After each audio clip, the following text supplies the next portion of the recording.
Hey, everybody. Hi, guys. Well, from beautiful springtime in Salt Lake City, Utah. It's Thank God I'm Atheist. The podcast. I'm Dan. And filling in for Frank, I'm Jake. You are Jake. I am. Welcome, Jake. Thanks. It's kind of fun to be here. Nobody here has heard your voice before. No. And something about me is I'm not an out atheist.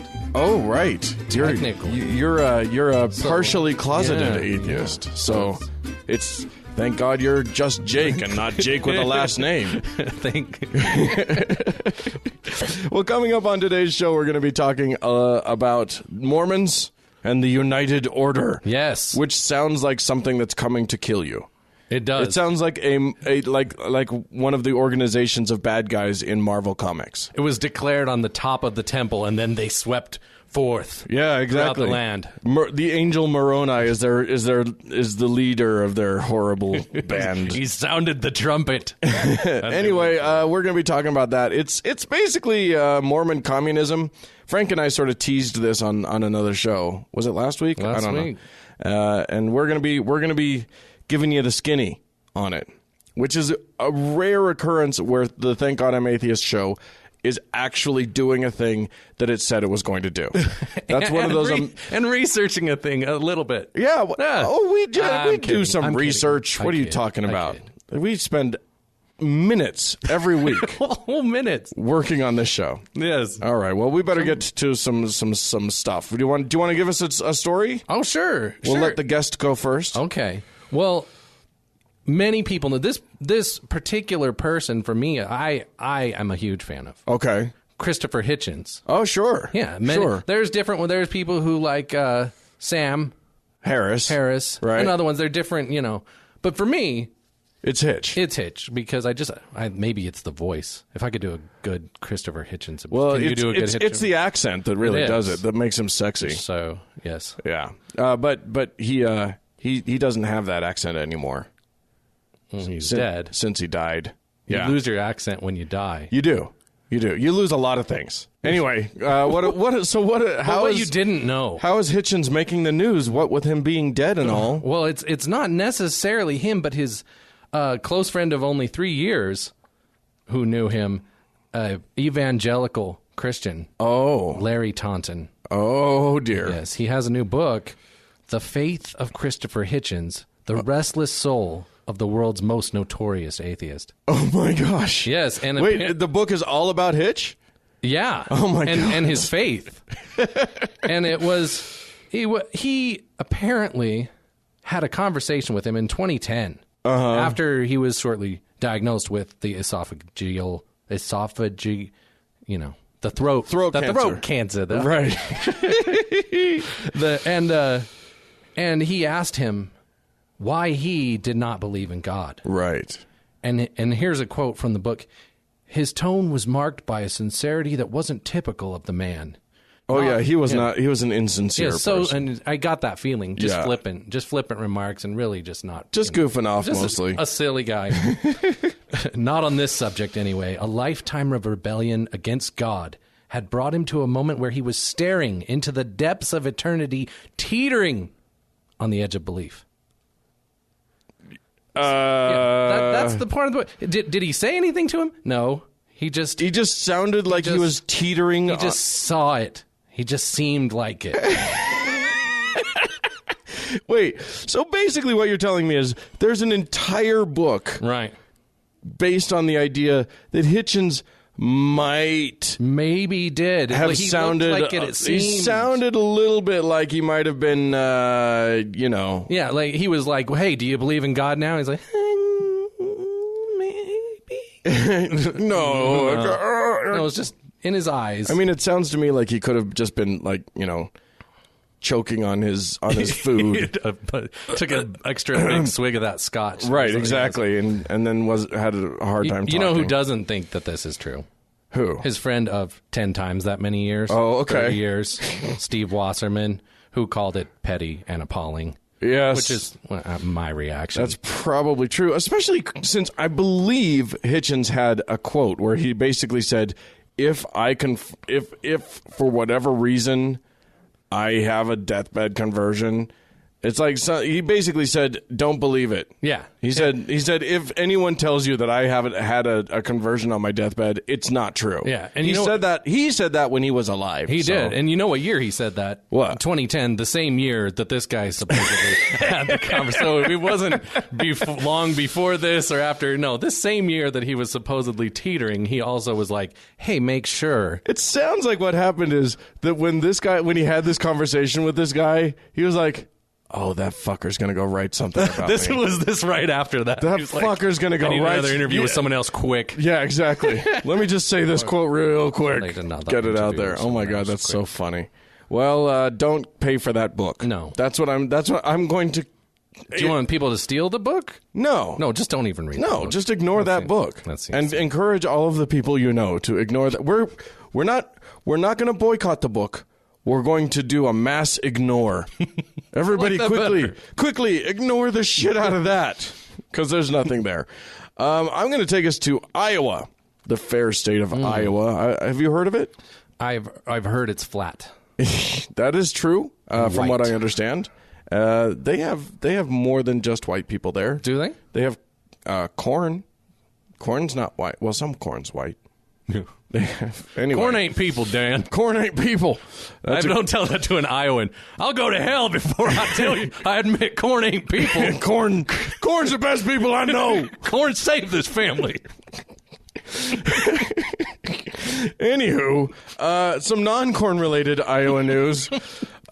Schools in what county is it? The Decorah County, or the Decorah Community School District was shut down earlier. I think it was this week.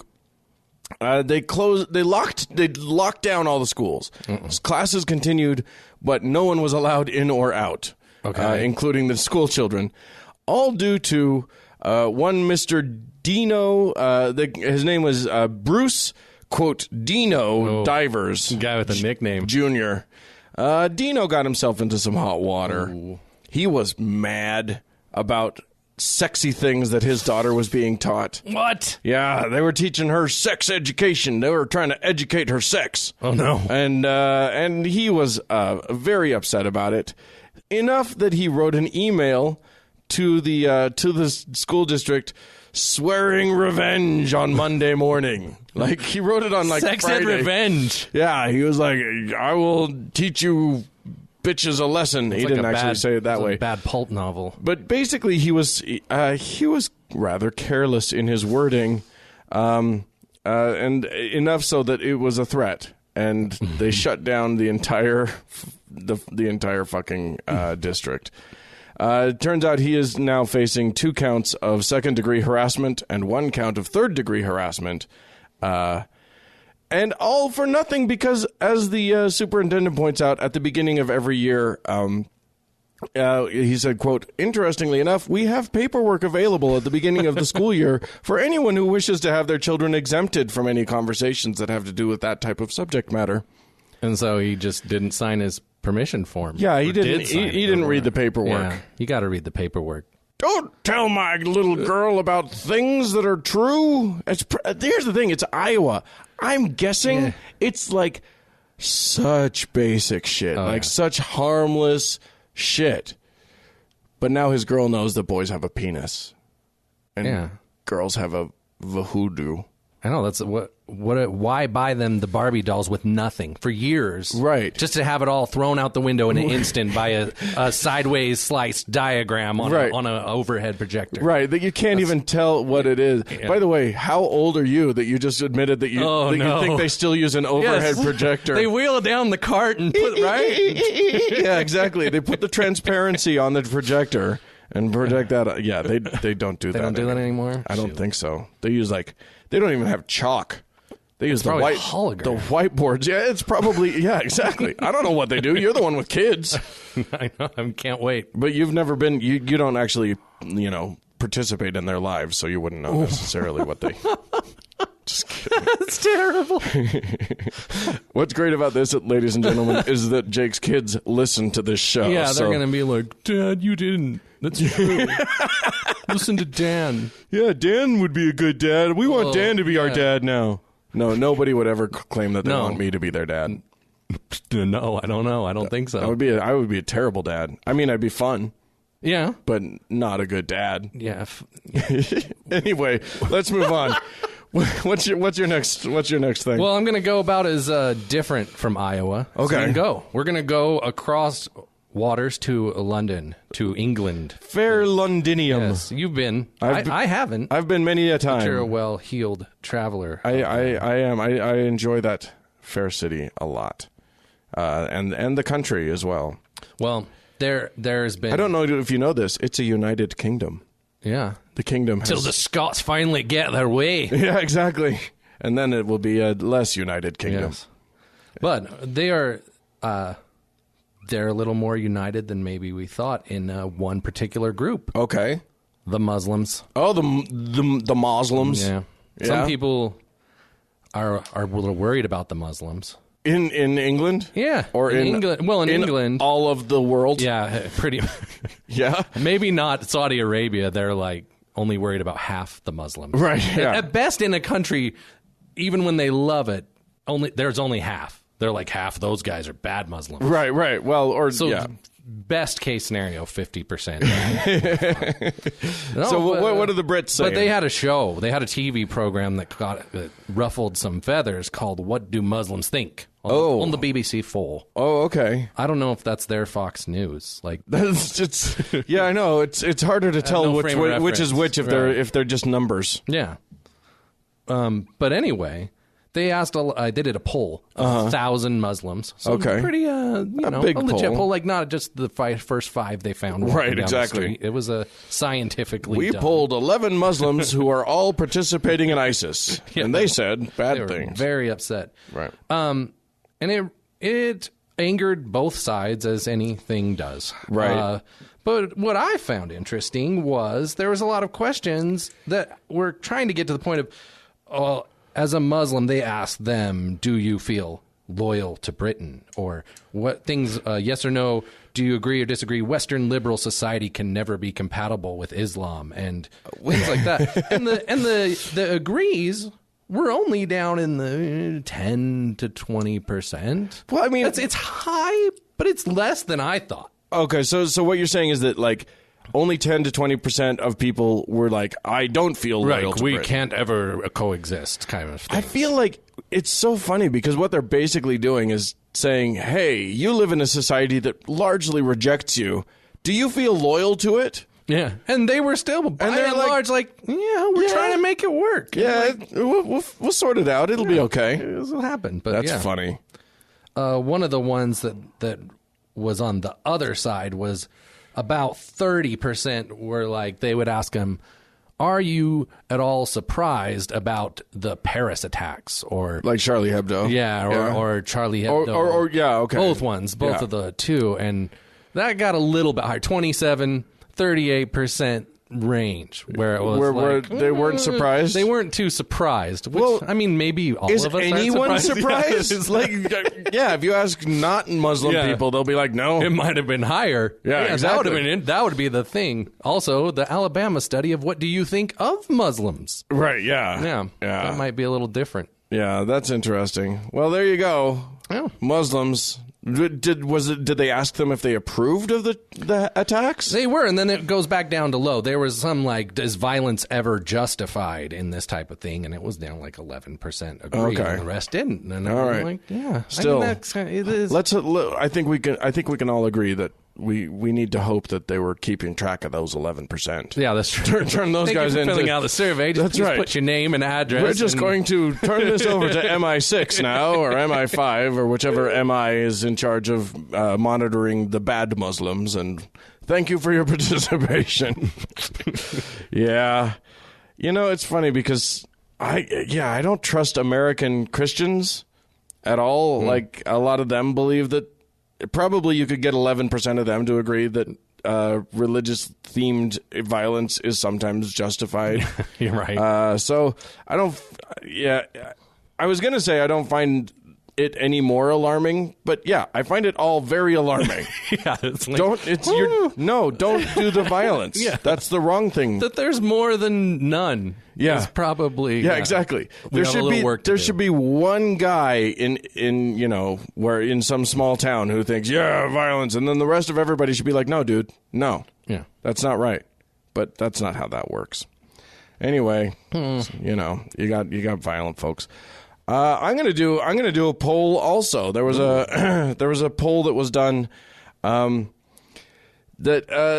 apparently it was done by Baylor University, and they're saying that here's a surprising number, because my understanding is that like something in the range of 20 to 25% of Americans are now saying that they're nuns, that they don't belong to an organized religion. They don't claim an organized religion for themselves.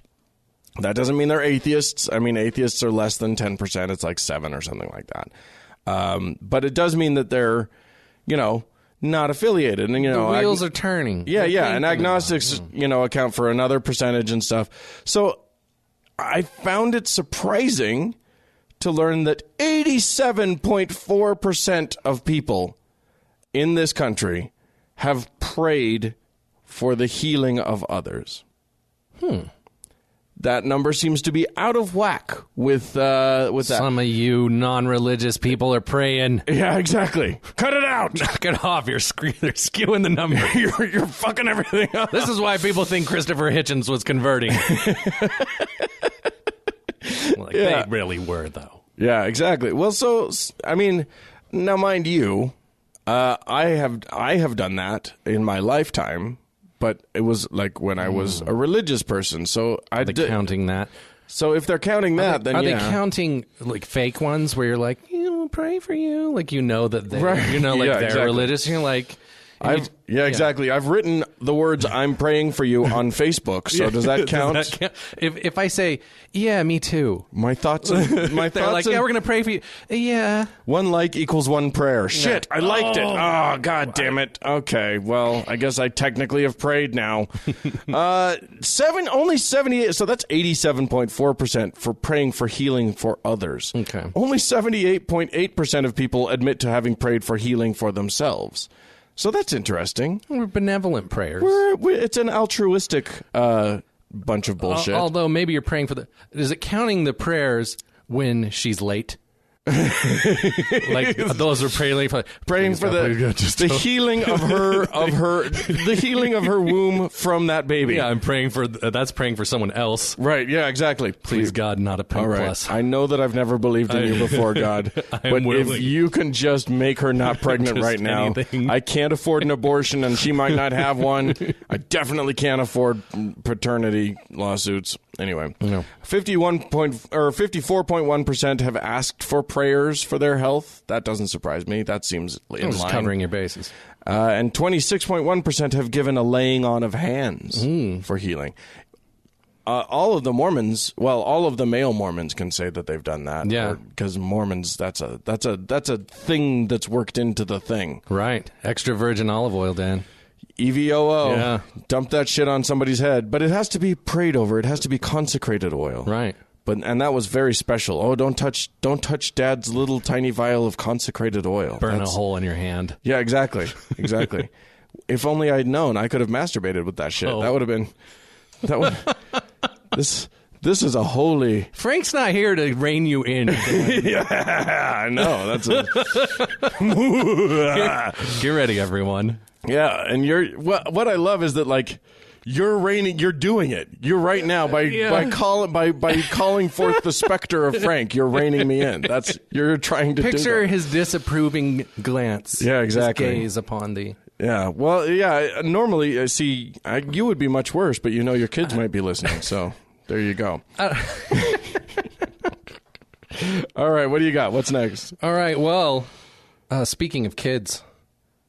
Thank God for where we live, our state. Here in the fine state of Utah. Because where we never don't not think of the children. Right, you're right. That's a triple negative. That means a double positive. Right. Like Utah, should be our new motto. Won't someone think of all these damn children. I like Utah. We never don't not think of the children. We don't not never do. Well, what you're saying is that we think we're being saved. We save our kids. You know what? From what? Do I even have to say? Well, the pornography. Yeah, this has made national news. Which is the preferred pronunciation among Utahns, general authorities or Utahns. It's pornography. Pornography. With an E. Yeah. Won't someone think of the children? It's not just a nasty habit anymore. Oh no. No, it's spread. It is now a public health hazard. It's a health crisis. People are dying in the streets. I was driving over here, just people laying their magazines on faces, hands blistered. Yeah. It's out of control. It's mass hysteria. Oh my God. It's like there are zombie hordes of masturbating serial masturbators, pornography consumers, watchers that now. Oh, this goes back to. I mean, make no mistake. This is just sort of this Mormon sense of what porn is, and so why don't you explain what's happened here? What do we got? Well, it's an election year, so what's happened. And Governor Herbert is up for election, and some of these state representatives and senators are up for election. And it's sponsored by Todd Weiler of Woods Cross, and then my personal favorite, because I used to live in this city, of Clearfield. I think you pronounced that wrong. This is Utah. Clearfield? It's Clearfield. Clearfield? Utah's the only place on the planet where Filled is the same word as Field. Yeah. Anyway. Representative Kurt Oda, maybe the name doesn't jump out to you, but you may have heard of the last time we made national news where he sponsored a bill to hunt feral cats within city limits. Yeah, it's legal to shoot a cat. Don't worry about it. Yeah, and the liquor law. Every time that there's like a dumb thing that comes up, it was my ex-city's representative. Now I've moved out of Clearfield into Layton. Layton. I'm saying that right. So anyway, why you live in these places, I will never understand. I don't know. Somebody's got to do it. Somebody's got to help these people. Anyway, but it's such a problem. It is akin to hard drugs. In fact, Weiler says, unlike hard drugs, this is worse. Okay. It's worse than hard drugs, Dan. How is that? You take hard drugs, hey, eventually you get it out of your system. Oh. But you know where porn stays? Forever in your system? In your brain. Oh, no. That was something I got taught in church all the time, was like, it will be in your brain forever, and you will be at your grandmother's funeral, and all you will be able to think of is porn. Actually, that's not how they would be, brother. It would be sad and concerned. We're looking out for you. You don't want to think that. You don't want to see your kid hit his first home run in Little League and then just be thinking, titties. Yeah, no. Oh, my God. It's so funny. They're terrified of porn. And in part, it's because Utah has the highest porn consumption in the country. Yeah. Like Utah, surprise, surprise, when you sexually repress people as much as Utah does, they're going to find an outlet. Yeah, and they have in this bill. I even read the bill, so help me. Oh, wow. Good job. 18 different things, 18 different whereases of all the horrors that it causes. Things like turns everything. I want to quiet. Equates violence toward women and children and all these things. And with that logic, if this is the state where this is the highest, then it should just be, everyone should just be violent and raping and horrible all the time. So I don't know. There's a disconnect there for me. Yeah. Yeah. Also, none of this, it's useful to point out, none of this is based on any actual science. There's they didn't go to like, some psychological group and just be like, hey, help us understand this or anything. Right. Well, they did go to somewhere. They have done research, science-ish research. Oh, okay. Yeah, the Integrity Restored, a Catholic research organization. That's where they get a lot of this. Sure. Brain scans show you're an addict. And also the BYU did several studies. Oh, okay. So that's what they're basing the results of this on. Well, that sounds legit. Yeah. That all sounds really good. Never mind the fact that these are the same groups that are like, that go against the National Psychological Institutes and say porn addiction is this terrible thing, when the rest of the country is just like, no, that's not a real thing. Yeah, and there's no such thing as porn addiction. Yeah, the main concern for them is that actually it becomes a problem when you have a shame complex, or right. When you are worried about it, then all of a sudden it becomes a problem. Yeah, it can be compulsive, and it can be something that you're fighting, but the underlying problem has nothing to do with pornography, but has to do with your shame and with the guilt and with all of the exactly. All right. Well, and so it's National Enjoy Your Porn Week is what I'm going to say it is. All right. I'm going to say get out there. You heard it here first, folks. Pick your favorite porn and just do horrible things to yourself while you're watching it. That's kids don't do that. Yeah, don't listen. This is for grown-ups. That's for grown-ups. Yeah, only. I'm not talking about for kids. Ew. No, that's not. This show is for grown-ups, and some kids listen to it, and that's because they're cool. Yeah. Anyway, so I'm going to move to I don't know where I'm moving to Dallas. Where a top rabbi, conservative rabbi, has now... You said Dallas. Yeah. Well, conservative... Okay, so you're saying I'm being redundant now? Yeah. Well, I mean, we actually happen to know Rabbi Gruber, who is a frequent contributor to our show of corrections of when we fuck up about Jews. He's not far from Dallas, but he's very not conservative. I'm sorry, Texas. I know. I'm sorry, some of Texas. So no, most of Texas really sucks. A small percent of Texas and Austin. You're cool. Austin's pretty cool. I heard San Antonio's okay. Yeah, I've been there. But nice. But yeah, the rest of Texas is just shit. Anyway, no, that's not true. There's plenty of good people. Matter of fact, we've met some good people in Texas. Anywho, so the president of the Association of Conservative Rabbis. So that's no small shakes. Rabbi William Gershon is taking a leave for the remaining month of his term because he is having some issues with his sexual identity. Uh-oh. So, yeah, it's so funny because apparently among the Jews, it's different than among the Catholics, where if you're having issues with your sexual identity, that's why you go to the priesthood. That's not, but apparently, rabbis are expected to marry, and they got to have, You can't be a gay rabbi? I don't know a lot about Jews. You can be a gay rabbi if you're Reform. Okay. But conservative... But not the conservative sort of, Jews. Yeah. That kind of speaks for itself. My understanding is that the Orthodoxy does not look favorably on the gays. So, yeah, he's got some soul-searching to do. He said, his quote is, "I'm very saddened to admit to you and to myself that even as I strove to be present in the lives of so many people, I could not be present with myself." Which is actually, in my mind, a fucking awesome quote, and he sounds. This is why I feel bad for him. Hell yeah, yeah. And the other thing is that I really appreciate that there seems to be in Judaism, and especially among rabbis, this sense that you're actually supposed to sit down and think about some stuff. You're actually not supposed to just take things on faith only. You're supposed to be working on this shit. And here's what I like. Yeah. We didn't find him in a club. Right, yeah. Somewhere or in a parking garage or something. He was just you know what? Doing the wide stance bathroom dance. Yeah, no. He just was okay, this is what's happening. Right. I got to admit this to myself, and so I will take the appropriate actions. Thank you. And I will disassociate myself from what I was doing. Right. Yeah. Hey, what a mature and novel approach. Right, exactly. Yeah. Take note, ye leaders of mega churches around the country. You can just go ahead and admit that you're gay and stop being a mega church pastor.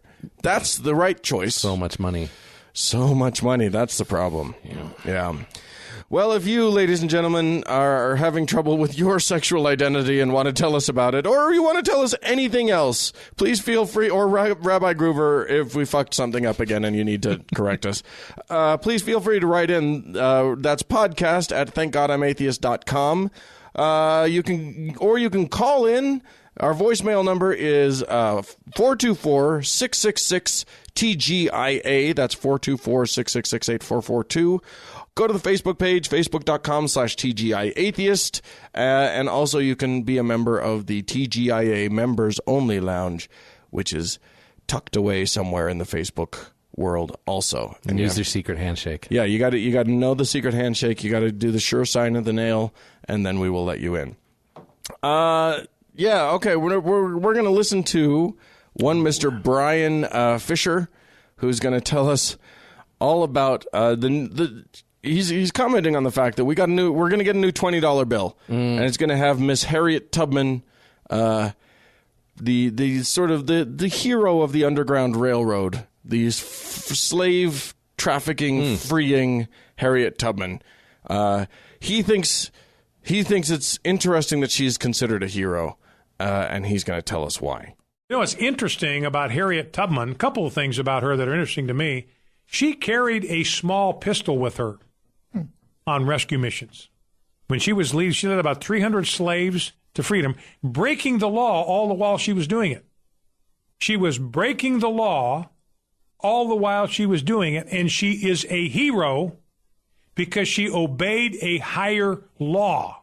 A law that reduced human beings to slavery is an unjust law. She refused to accept it, and she is now an American hero. I'm suggesting the same thing for whichever state, and she's not even an elected official. So this is just outright anarchy and disobedience and rebellion. But because everybody recognizes that morally her cause was right, she's a hero. She's going to be on our currency, whether that's a good idea or not. She's going to be on our currency. And I'm suggesting the same thing when it comes to this, the homosexual agenda. The American hero is going to be the first governor or the first elected official. Think about what's going on in Virginia with these schools being told they have to allow men, boys, in girls' bathrooms. This is a horrible idea. You got young juvenile males, got hormones surging through their bodies. You're going to give them access to girls' shower rooms and locker rooms and bathrooms. I mean, that's about the stupidest idea, the most insane idea, the most dangerous idea I've ever heard. But how many schools are going to go along with it just because a federal judge says they have to? No, the heroes are going to be those elected officials, those school board officials, those principals that say, no, it's not going to happen on my watch. Well, that was breaking the law. He's got a great point there. Yeah. She was carrying a pistol while she was also doing that other thing, which was also breaking the law. I was confused.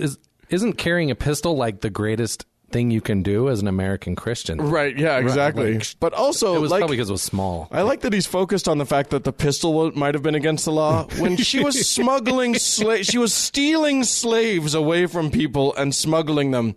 That seems like the bigger breaking of the law. And jaywalking. And oh yeah, I'm pretty sure she was.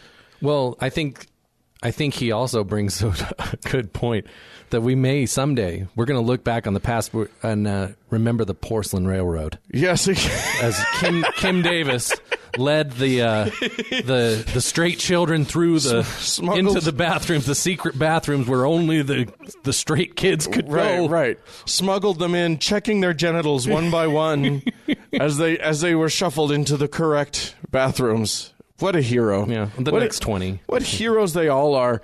It's so funny because it seems to me, it's weird, the Christians keep really trying to couch themselves in terms of them being the freedom fighters. We are the ones fighting for the rights of the Christians to make sure that we keep the right people in the right restroom. Yeah, if they want to rewind that clock back to Harriet Tubman's pistol carrying, right? There was the same group trying to stop her, and most of them were Christian people. Yes. I mean, I remember an organization that featured a cross heavily that was involved in that. Yeah, those guys that liked to dress up like ghosts, right? Yeah, they're spooky.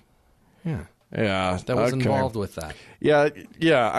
I'm pretty sure history's going to prove him right. Okay. I'm pretty sure that that's his prediction is totally going to be right, that they're going to be on the side of Harriet Tubman, not the George Wallace side of history. There's no chance that they'll look like that. No. And the last thing on that audio is, how come every time that we have a description from a church person about it's always this gross, like, hormones surging through their sweaty young bodies, just taut with sexual energy. You're like, oh, just come on, man. Well, it's like that Huckabee quote when he said, if I had been informed that I could pretend to be a girl and I could go shower with the girls, I definitely would have done that. I would have found my feminine side. And it's like, dude, you just admitted to being like a super perv. Because, we all want to see naked girls, but, dude, that's not cool. Yeah, Meatballs was a movie. Yeah, exactly. Revenge of the Nerds is not real. Yeah. That was not the 80s behavior. The 80s were a bad time. The time when we were all glorifying that behavior, that was not good. We've all learned better by now. Yeah. Anyway, there's bad people trying to attack your kids in the toilets. That's apparently what we're worried about. So, you and I were texting each other about what we were going to discuss today. Yeah. And you were the one that reminded me. Yeah, I held your feet to the fire, Dan. You did. You were the one that reminded me. People want to know. Yeah. Frank and I talked about this United Order thing and teased everybody with it. And then you actually, said, hey, why don't we actually follow through with that? Do the thing you said. Yeah, sure. So that's awesome. So here we go. We're launching in. You didn't realize that meant you had to actually do some research. Yeah, then I... As well as me. So, haha on you. But yeah, let's talk about this thing. It's a Mormon concept, but not original. But as with everything in Mormonism, it's not like they were the first to come up with it. No, it was actually pretty prevalent. But it was an idea that was kind of floating around in the 1830s. Yeah, Joseph Smith, though, never met a weird religious idea that he didn't at least want to try out. Yeah, exactly. It was like, what are they doing? Yeah, exactly. And it introduced me to my new favorite Mormon character that I didn't really know very much about. Oh, yeah? You could argue this guy is the most screwed over by Mormonism of anyone. Okay. Sidney Rigdon. Oh, you'll recognize the name. Yes, Mormons are taught that name. Yeah, but I had no context. If you ask a Mormon who Sidney Rigdon was, they'll say that he's just sort of one of the early leaders of the church. There's not a lot of knowledge. Right. This guy was amazing. I had to read a whole thing about him after. Yeah. Talk about him a little bit. I'll preface this. He is where, to tie this in, he is where the idea of the United Order came from for Joseph Smith. But he was dropped on his head as a child. And accounts from his brother were like, yeah, he got a little crazy and had trouble telling between visions and reality and everything. I did not know that. I didn't know that either. And so he started the Morley family, a collective in Ohio. Okay. And Joseph Smith... named not for himself, strangely. No, the Morley family. Yeah, that is weird. Maybe he wasn't a proud guy that way. Yeah, I guess not. But he had one of Joseph's followers one of Rigdon's followers went back to New York, met Joseph Smith, and got converted. Okay. Uh-oh. And then he came back and was like, you got to talk to this guy. And I think this guy was like, I got to talk to a guy that can out-convert me. Yeah, exactly. And he talked to him, and they hit it off. And Joseph Smith was... if you believe the church line on it, it's that there were many poor people coming over and joining, and Joseph wanted to find a way to help them all. Right. Yeah. And if you believe the more cynical view is they were leaving New York anyway. Joseph and a few of the other leaders of the church, I think it was Oliver Cowdery and somebody else, were in dire financial straits. Yeah. And so he happened to have this revelation that we're going to come live with you and join in your United Order, and you will give places for all of my followers and me and these guys to live. And they moved. So the United Order is this concept of basically everything is deeded over to the church, and the church divvies it out as needed. Yeah, they want to really not call it communism. And so it's very much not. And they'll swear up and down it's not, because number one, you have a choice. Although there was like a revelation, like everybody really should do this. Yeah, exactly. You don't have much of a choice if you honestly believe God told you have to do it. Right. Yeah, you technically have a choice. Right. And they also wanted to make a big deal that you deeded over the church, and then they deed some back to you, so you still own that. You just own less of what you had, and then we'll split around the rest. Right. That's how it works sometimes. Other times it works that the church just owns everything, and you get stewardship of this bit of land and that house, and you are the steward of it for the time that we say that you are the steward of it. Yes. So yeah, it can be. It smells remarkably like communism, but no, it's communitarianism or communalism or collectivism or anything else that's not communism. I can tell you, though, what would your guess be of how well that worked out? Well, I mean, I've done some research myself. It doesn't seem like it gels It doesn't gel very well with human nature. It goes so quickly bad. Yeah. So Joe Smith himself tried this out in the 1830s. Is that right? Yeah. Yeah. And yeah, it kind of fell apart pretty quick. In 1831, Joseph Smith said he had a revelation that basically detailed what he called the law of consecration. So this is a law, apparently, in Mormonism.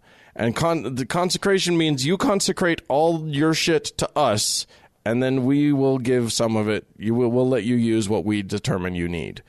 And it should be noted that it was also, he said, an everlasting order to benefit the church. Right. Till he comes again. Right. Till Jesus comes. Or till 1833, like until shit falls apart. Till everybody starts getting grumpy about it. Apparently, there was a story of one guy who like stole another guy's watch and then sold it, and he was like, "Dude, it belongs to all of us. It's everybody's watch. I don't see why you're so mad. It's not your watch. It's our watch." Yeah. And now I sold our watch for money, and I bought some cool shit with it. And you may have a bite of the communal cheese Danish that I got. Right, exactly. Obviously, I ate most of it because I needed it, and yeah, it went sour. It went sour really quickly. And using this, he kind of like stole Sidney Rigdon's church. Yeah. He just stole it. He just took it over. He took all the members and all the thing, and then there was a point where they argued about it, and God revealed to him, like, Joseph's in charge now. You're not. And he even got kicked out later. Yeah. Poor dude. Yeah, dude. That guy. I mean, he got kicked out later, not before being tarred and feathered with Joseph. Yeah, like he took all of the beatings. And then, he took all the same stuff and then got just booted. Yeah. He waited and waited until it was like Joseph was dying, and then was like, all right, it's my turn now, right? And they're like, nope. And then he went off and started his own churches, his own sort of Mormon offshoot churches. There were several of them. Church of Jesus Christ of the Children of Zion. We say Zion here. Everybody else says Zionite or Zion. But they were called the Rigdonites. Yes. Yeah. Anyway, they tried it again here in Utah. Yeah. What, Rigdonize? No. The United Order. Oh yeah. So Brigham Young, not to be outdone. So when Joe Smith died and Brother Brigham took over and took everybody out west. He was going to try it again. We're gonna do it right now. I mean, the problem must have been that we were in the East. We were under the clutches of the United States government and blah blah blah. now we're in the West. It's so crazy wild West. We can do things as we want to do it. So yes, he sent a bunch of people down to southern Utah to start Orderville. Yes, the United Order. So how'd that go? It also went about as well as you can expect. There was one place it worked. Kanab. Right. It worked really well for a while. For how long? Well, then what happened was everybody in these other ones was like, we're moving to Kanab. And then they had too many people and too much crap, and it just fell apart again. So, yeah, it just doesn't work. I don't think it ever lasted more than just a few years, though. It's like an office candy bowl. It's not fair. There's going to be orange suckers and Tootsie Rolls left. And everybody feels jilted. Exactly. Although, boy, if you can be the guy in the office who likes the ones that nobody else likes, you're loving life. Yeah, here's a life hack. Like orange popsicles. Right. You will never want to. There will always be something available for you. So basically, this concept, now we should mention that there is an offshoot of Mormonism, the fundamentalist Mormons, the polygamists that live down in southern Utah, that are still kind of trying to do this. Yeah, they just got busted because they were doing it. It's a lot easier if you get all your food and things that you hand out from the government. Right, yes. You just claim food stamps for everybody. You take it all, and then you just give it out. Right. It works great, except that it's completely illegal. It's fraudulent, but other than that, it's cool. Other than totally illegal and not fair, go for it. But no, so one of the things that happened a few years back was that Warren Jeffs went to jail. He was sort of the main prophet of that group.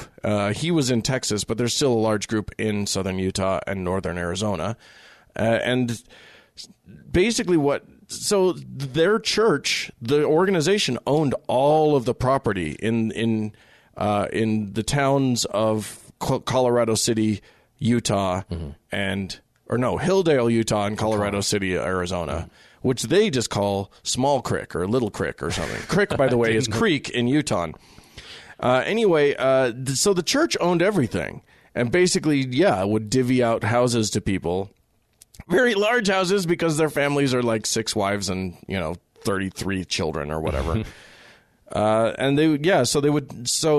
then the state sort of busted the church up, and suddenly had one dude had the job of deciding who gets what property and where it all goes, and he broke up all of the church's holdings, and then it was just well, fuck, what do I do? That was a fun. I think it was This American Life that did a whole expose on that. Anyway, that was an interesting little thing. So the moral of the story is it doesn't work, but Mormonism now has it sort of enshrined in their holy documents. Yeah, it's another one of those anachronisms that just kind of hangs around, and you have to explain. Yeah, and wrap your head around it in some kind of way. Yeah, it's in their scriptures. So, good luck to you on that. It says everlasting. It uses here's this is from Doctrine and Covenants, which is basically the Doctrine and Covenants is basically shit that Joseph Smith said, God said. And it's all written in that sort of Bible-y talk. You and I were laughing earlier because there was one sentence that doesn't get to the point until so many words in. I'm going to read it to you. Yeah, give them a taste. Just so that you all know what we had to deal with when we were trying to slog through Mormon scripture. For verily I say unto you, the time has come, and is now at hand, and behold, and lo, it must needs be that there be an organization of my people. We finally get to something. Finally, in the end, we've said the time has come, and it's now at hand, and behold, and lo, and it needs be that there be. It's ridiculous. If God was saying it, how tired was Joseph Smith of talking to God? Yeah. Come on. And he was just basically, he was God's dictator. Yeah, and just, so Joseph... Oh, wait. Yeah.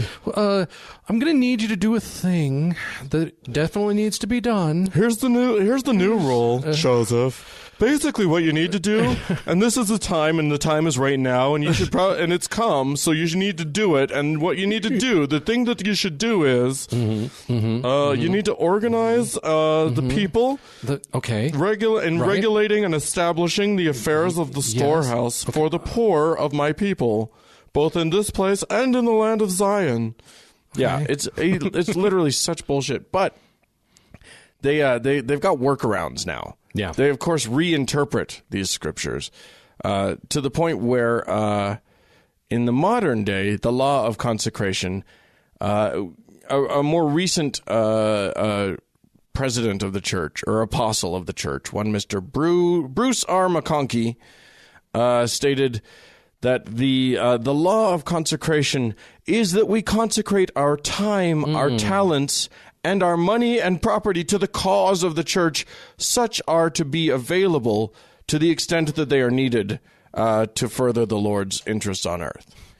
So it's just like, which sounds to me kind of like, look, you're fine, you can keep your shit unless we tell you otherwise. Just hold tight and wait. Yeah, you just we'll tell you when we need your money. Might happen. And you better fucking give it up too. But yes, we need your time and your talents also. And time and talents, I think, is something that they talk about in the temple ceremony as well. But I don't remember because I didn't do it. You went through the temple, didn't you? I did. I did not take notes. Oh, well, It was just the once. only because it was the most boringest thing on the earth. It was tough. You only went once? Only once. Aw, you should have gone back. Maybe. Many, many times. Knock on the door. What is wanted? So there you have it, folks. The Mormons, they tried communism. Doesn't work. They made a good run at it, but I gotta say, it's easier probably. It's probably an easier sell from a religious perspective than it is from a political perspective. But even then, no, It's pretty tough. no, not gonna work. So keep that in mind. Any of you were sitting there planning on starting a communist community. Right, exactly. Sharing all equally. Well, Be warned. I was thinking of starting a commune. I think it's pretty cool. Be warned, you hipsters. Yeah, exactly. You hippies. Okay. Yeah, hippies and hipsters, they're melding together to become hippiesters. Like a hipster. With our powers combined, nothing will happen. All right. Well, if you have anything you'd like to add to this conversation, or if you want help on starting your own commune, the TGIA commune, you can write to us, podcast@thankgodimatheist.com. Or go to the Facebook page, facebook.com/TGIAtheist. If you want your voice to be on the show, just like Jake's voice is on the show right now, you can call into us. That number is 424-666-8442. So, yeah, all those things. Thanks to Mackenzie for doing all of our Facebooky type stuff while I gleefully neglect it. And thanks to the Red Rock Hot Club for the use of their fine, fine music. Thank you, Jake, for coming on the show. Frank has abandoned his fans, so it's nice of you to come on and He'll come again. make it right. The second coming of Frank will someday occur. And thank you, dear listener, for tuning in. We really appreciate it. Bye, guys. Bye.